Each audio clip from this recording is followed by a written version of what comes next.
Welcome to ఎడ్జిటి study circle. ఈరోజు మనం ఈ వీడియోలో వచ్చేసి సిక్స్త్ క్లాస్ సోషల్కు సంబంధించి సెమిస్టర్ 1లో సెకండ్ లెసన్ అయినటువంటి గ్లోబు భూమికి నమూనా అనే లెసన్కు సంబంధించిన ప్రాక్టీస్ బిట్స్ గురించి తెలుసుకుందాం.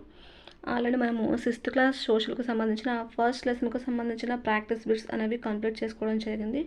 ఈరోజు మనం ఈ వీడియోలో వచ్చేసి గ్లోబు భూమికి నమూనా అనే లెసన్కు సంబంధించిన ప్రాక్టీస్ బిట్స్ గురించి తెలుసుకుందాం. ముందుగా మొదటి ప్రశ్న, ఉత్తర దక్షిణ ధృవాలను కలుపుతూ ఒక సూది స్థిరంగా ఉంటుంది, దానిని ఏమంటారు? ఇక్కడ వచ్చేసి ఉత్తర దక్షిణ ధృవాలను కలుపుతూ ఒక సూది అనేది స్థిరంగా ఉంటుందంట, దానిని ఏమంటారు? దానిని వచ్చేసి అక్షము అని అంటారు. నెక్స్ట్ రెండవ ప్రశ్న, ఇక్కడ వచ్చేసి రెండవ ప్రశ్న, భూమిని రెండు సమాన అర్ధభాగాలుగా చేయు రేఖ. భూమిని వచ్చేసి రెండు సమాన అర్ధభాగాలుగా చేసే రేఖని ఏమంటారు అని అంటే భూమధ్య రేఖ అని అంటారు. ఈ భూమధ్య రేఖ అనేది భూమిని రెండు సమాన అర్ధభాగాలుగా చేస్తుంది. నెక్స్ట్ మూడవ ప్రశ్న, మొత్తం రేఖాంశాలు ఎన్ని అని అంటే దీనికి సంబంధించిన ఆన్సర్ వచ్చేసి 360. రేఖాంశాలు మొత్తం వచ్చేసి 360.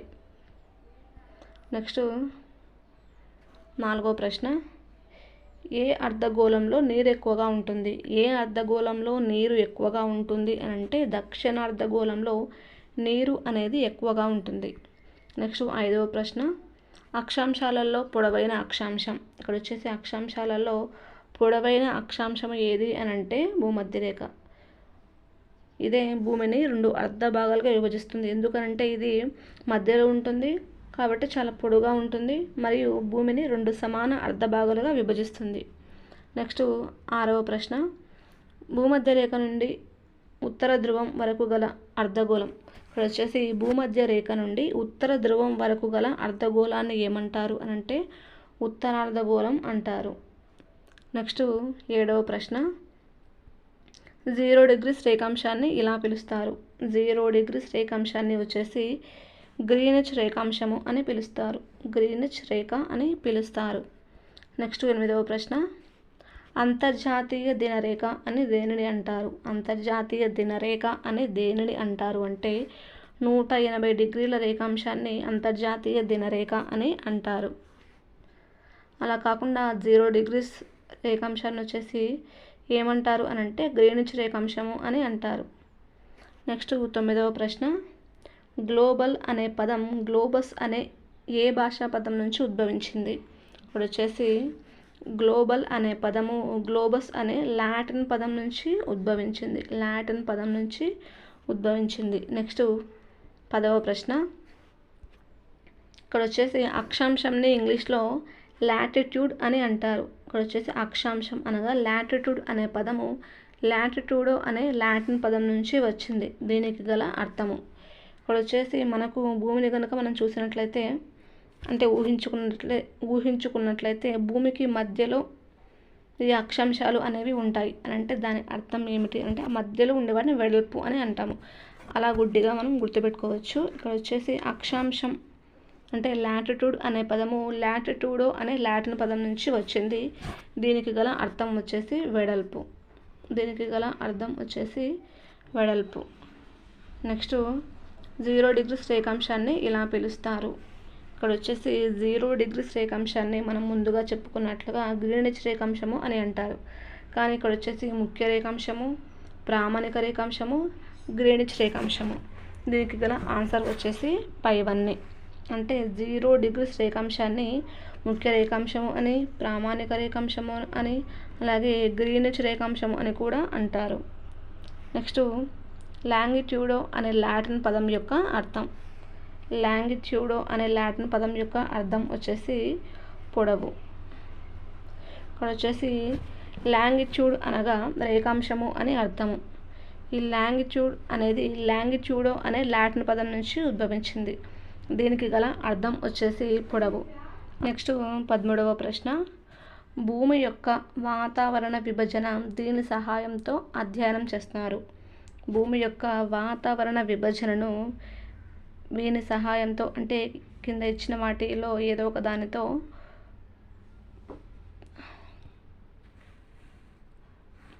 నెక్స్ట్ వచ్చేసి 13వ ప్రశ్న, భూమి యొక్క వాతావరణ విభజన వీటి ఆధారంగా అంటే వీటి యొక్క సహాయంతో అధ్యయనం చేస్తారు. అవి ఆప్షన్స్ వచ్చేసి అక్షాంశాలు, రేఖాంశాలు, ఏ అండ్ బి, ఏది కాదు. దీనికి గల ఆన్సర్ వచ్చేసి అక్షాంశాలు.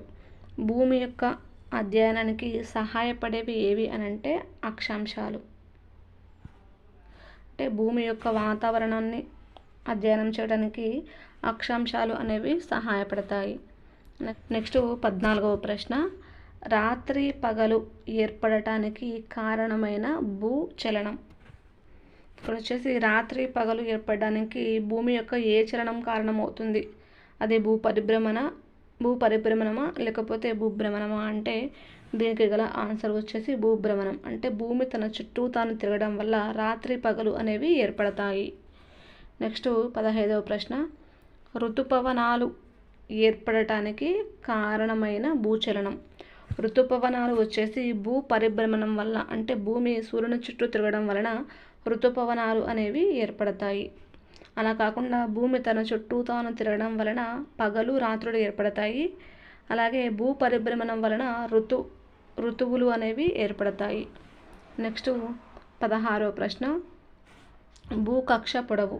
ఇక్కడ వచ్చేసి భూకక్ష పొడవు వచ్చేసి 965 మిలియన్ల కిలోమీటర్లు. నెక్స్ట్ వచ్చేసి 17వ ప్రశ్న, సూర్యుని యొక్క కిరణాలు కర్కట రేఖపై నిట్టనిలువుగా పడే రోజు. సూర్యుని యొక్క కిరణాలు కర్కట రేఖపై నిట్ట నిలువుగా పడే రోజు ఏది అని అంటే జూన్ 21. ఈ జూన్ 21 సూర్యుని యొక్క కిరణాలు అనేవి కర్కట రేఖపై నిట్ట నిలువుగా పడడం వల్ల ఆ రోజు వచ్చేసి అధిక పగటి కాలం ఉన్న రోజు. అందుకే మనము ఆ రోజుని యోగా దినోత్సవం అనేది జరుపుకోవడం జరుగుతుంది. నెక్స్ట్ 18వ ప్రశ్న, సూర్యుని కిరణాలు మకర రేఖపై నిట్ట నిలువుగా పడే రోజు. ఇక్కడ మకర రేఖపై నిట్ట నిలువుగా పడే రోజు ఎప్పుడు అని అంటే డిసెంబరు 22. ఇది అతి చిన్న రోజు అనమాట. అంటే పగటి సమయం తక్కువగా ఉన్న రోజు డిసెంబరు 22.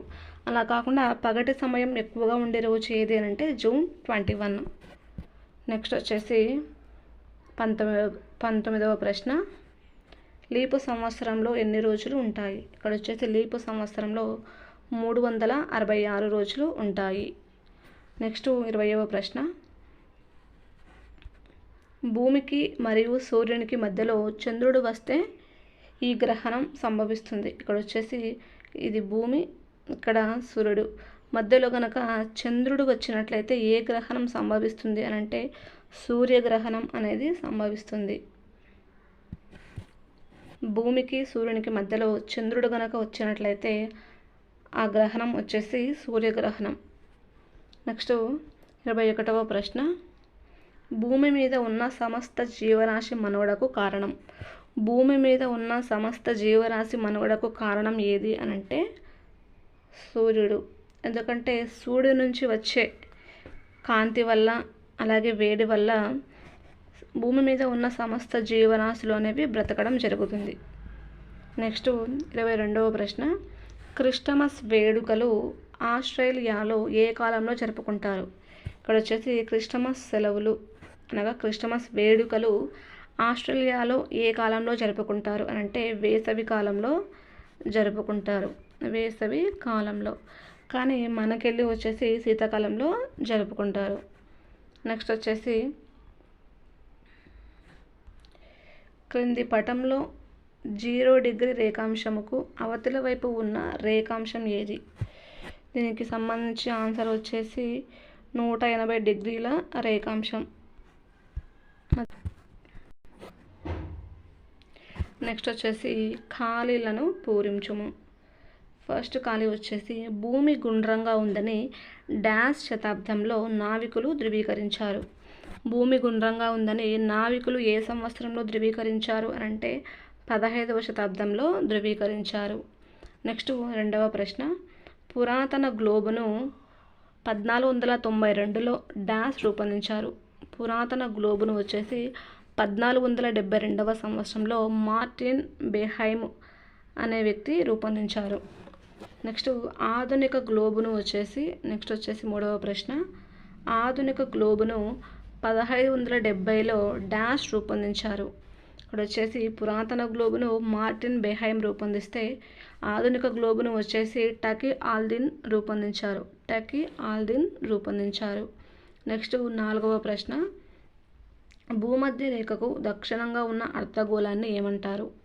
ఇక్కడ వచ్చేసి భూమధ్య రేఖకు ఉత్తరంగా ఉన్న అర్ధగోళాన్ని ఉత్తరార్ధగోళం అని అంటారు. అలాగే భూమధ్య రేఖకు దక్షిణంగా ఉన్న అర్ధగోళాన్ని దక్షిణార్ధగోళం అని అంటారు.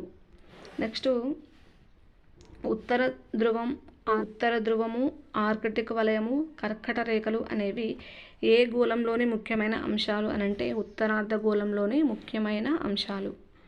నెక్స్ట్ ఐదవ ప్రశ్న. దక్షిణ ధ్రువము, అంటార్కిటిక్ వలయము, మకర రేఖలు అనేవి ఏ అర్ధగోళంలో ముఖ్యమైన అంశాలు? ఇక్కడ వచ్చేసి దక్షిణ ధ్రువము, అంటార్కిటిక్ వలయము, మకర రేఖలు అనేవి దక్షిణార్ధగోళంలోని ముఖ్యమైన అంశాలు. నెక్స్ట్ ఏడవ ప్రశ్న. అతిపెద్ద అక్షాంశము. అక్షాంశాలలో అతిపెద్ద అక్షాంశం ఏది అని అంటే భూమధ్య రేఖ లేదా 0 డిగ్రీస్ అక్షాంశము. మధ్యాహ్న రేఖలు అని వేటిని అంటారు అని అంటే రేఖాంశాలనే మధ్యాహ్న రేఖలు అని కూడా అంటారు. నెక్స్ట్ 9వ ప్రశ్న. 180 డిగ్రీల తూర్పు పశ్చిమ రేఖాంశం డాష్. ఇక్కడ వచ్చేసి 180 డిగ్రీల తూర్పు పశ్చిమ రేఖాంశాన్ని ఏమంటారు అంటే అంతర్జాతీయ దినరేఖ అంటారు. నెక్స్ట్ 10వ ప్రశ్న. భూమి తన అక్షంపై డాష్ నుంచి డాష్ వైపుకు తిరుగుతుంది. భూమి వచ్చేసి తన అక్షం పైన పడమర నుంచి తూర్పు వైపుగా తిరుగుతుంది. నెక్స్ట్ 11వ ప్రశ్న. భూమి తన అక్షంపై డాష్ కిలోమీటర్ల వేగంతో తిరుగుతుంది. భూమి తన అక్షంపై ఎన్ని కిలోమీటర్ల వేగంతో తిరుగుతుంది అని అంటే 1610 కిలోమీటర్ల వేగంతో తిరుగుతుంది. నెక్స్ట్ 12వ ప్రశ్న. భూమి ఒకసారి తన చుట్టూ తాను తిరిగి రావడానికి పట్టు కాలం. ఇక్కడ వచ్చేసి భూమి ఒకసారి తన చుట్టూ తాను తిరగడానికి పట్టే సమయము ఎంత అనంటే 24 గంటల 56 నిమిషాల 4.09 సెకండ్లు. ఇక్కడ వచ్చేసి 24 గంటల 56 నిమిషాల 4.09 సెకండ్స్ అంటే ఒకసారి భూమి తన చుట్టూ తాను తిరగడానికి పట్టే సమయము. నెక్స్ట్ 13వ ప్రశ్న. భూమి యొక్క కక్ష డాష్ ఆకారంలో ఉంటుంది. భూమి యొక్క కక్ష అనేది దీర్ఘవృత్తాకార ఆకారంలో